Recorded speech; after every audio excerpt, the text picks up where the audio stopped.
जमाना था, एक दरख्त को लोग पूजने लगे। तो वहां एक सूफी था, इबादत गुजार था, शब जिंदादार था। उसे पता चला कि लोग दरख्त को पूज रहे हैं, तो उसके दिल में बड़ी गैरत जागी, तौहीद की गैरत होती है, वो जागी और वो खड़ा हुआ, उस दरख्त को काट दूंगा जिसको लोग अल्लाह का शरीक समझ रहे हैं और पूज रहे हैं। हाथ में कुल्हाड़ा पकड़ा और उस दरख्त को काटने के लिए निकला। रास्ते के अंदर शैतान खड़ा था। उसने कहा मैं तो नहीं जाने दूंगा, और शैतान ने रास्ता रोका। उसने पटक के शैतान को जमीन पे मारा और उसकी छाती पे बैठ गया। शैतान बहुत मक्कार है और वो हर एक को एक तरीके से नहीं लूटता, उसके बड़े मकरों फरेब और दजल और तलबीसात है। उसने दूसरा तरीका इख्तियार किया। उसने कहा जनाब आप इबादत गुजार हैं, तहज्जुद गुजार हैं, शब जिंदादार हैं, आप दरख्त को काटेंगे, लोग आपके मुखालिफ हो जाएंगे, फिर आपको उनके मुकाबले खड़ा होना पड़ेगा और सवेरे शाम लड़ाई ही लड़ाई, आपकी इबादतों के वक्त में खलल आएगा।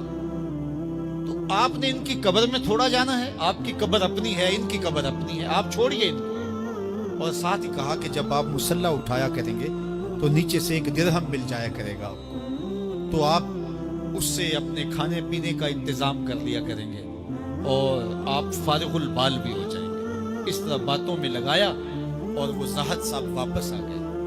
नमाज पढ़ी, मुसल्ला उठाया, दिरहम मिला, बड़े खुश हुए और दलीलें तराशने लगे। वाकई मुझे क्या लगी, तुम्हें गैर से क्या, तुम अपनी नबेड़ो, तुम अपनी कब्र में जाना है, जाए वो भाड़ में, मुझे क्या लगे, मुझे उनके बारे में क्या पूछा जाना है।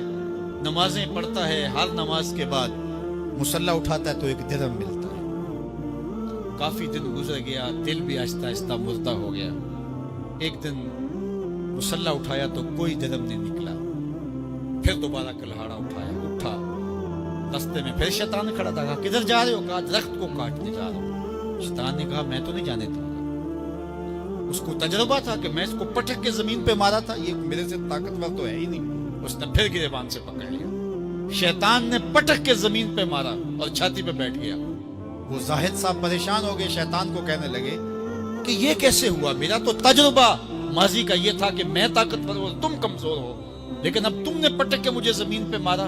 तो कहा साहिब उस दिन तुम अल्लाह की रिजा के लिए जा रहे थे, आज तुम दिरहम के लिए जा रहे हो। तो जब अमल में खुलूस नहीं रहता तो फिर अमल अमल नहीं रहता, अमल में कुव्वत नहीं रहती, फिर सजदे बेरूह हो जाते हैं, नमाजें बेज़ौक हो जाती हैं, सफ़े कज दिल परेशान, सजदे बेज़ौक कि वो जज्बे अंदरूं बाकी नहीं।